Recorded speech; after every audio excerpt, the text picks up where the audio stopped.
Hi, I decided that I would do a video for this portion of the assignment. So the person that I chose to do my assignment on was Catherine Kolkaba, where she came up with the comfort theory. Catherine Kolkaba did her PhD in about around 1997, um, and she's an American nurse. She developed and had published her theory on comfort, which is called The Comfort Theory in Practice, a vision for holistic healthcare and research. This theory is grounded in Kokaba's idea that comfort is the product of holistic nursing art. Um, the comfort theory is considered a middle range theory for health practice, for health education, and for health research.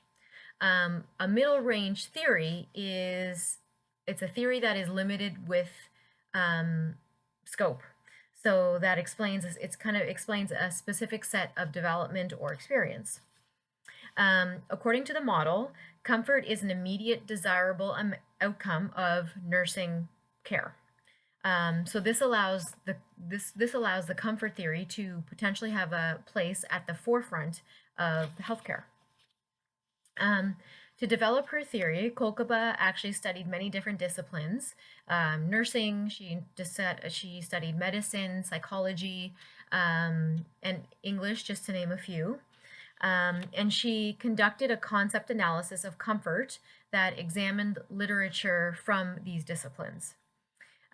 This analysis resulted in the development of three forms of comfort, so relief, ease, and transcendence.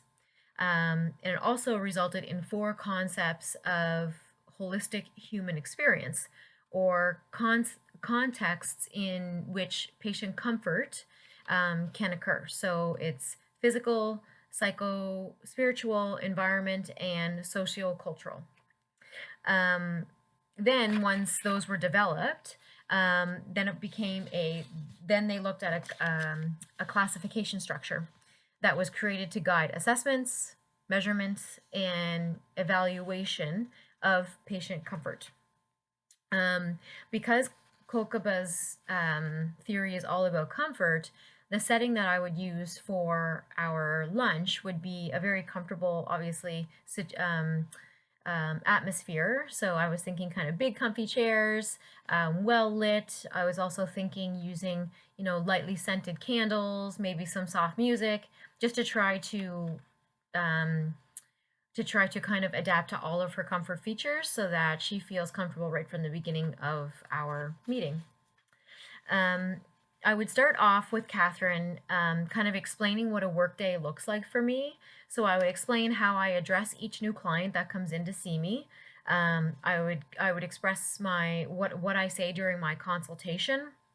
So what questions I ask them, what common questions they ask me as well. And I would also let her know that I give everybody my personal cell to have that level of comfort if they need to reach out to me for any situation. And I would hope that by explaining my step-by-step process, that she would be, there would be some questions that would come from that, and she would get a better idea of what my day looks like, and how she can help me in my everyday practice. So one situation I would think we'd be able to come to a consensus is, for example, when many clients come to see me, they are very nervous. And there are various degrees of nervousness. So some anxiety levels can be more debilitating than others, to the point where some patients do pass out, more so from a vasovagal response from my treatments. So although this response is very rare, I would ask Kokaba kind of what I can do to help prevent this, or what I can do to minimize it from happening. So I would think that she would suggest that, we could have another person in the room with me, somebody who is trained in comfort cues, for example, maybe rubbing the client's shoulder. Also, having ice ready there if the blood pressure starts to go up, having juice, chocolates, something like that, candy around, to kind of help with the client.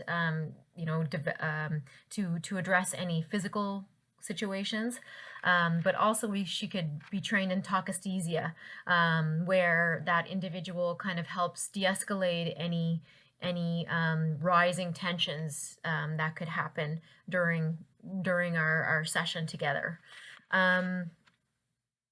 So, it's not going to stop it from happening, but I would think that she would also agree that, it can help prevent it. One example where we struggled to come to a consensus was a scenario where a client came in to see me. She was very upset because her boyfriend had broken up with her. And this client is known to have interventing variables that are not able to change. So like her financial situation, for example, and possibly the fact that she may have body dysmorphic disorder. So this client is known in the past to turn to my services to help her feel better. However, she's not always happy with the outcome of my services simply because, her financial situation doesn't allow her to spend what she wants to get the result that she wants. And with my core values of delivering natural results, I don't want the client to be overtreated, but I also do not want to deliver inadequate results either, where she's not going to be happy. So Kokaba would agree that her financial situation there's not much that we can do about that. However, nevertheless, she does suggest that we still guide this client with a gentleness and to make up a possible treatment plan that could be achieved over time that would also respect her budget. All right, that's what I came up with. Thank you.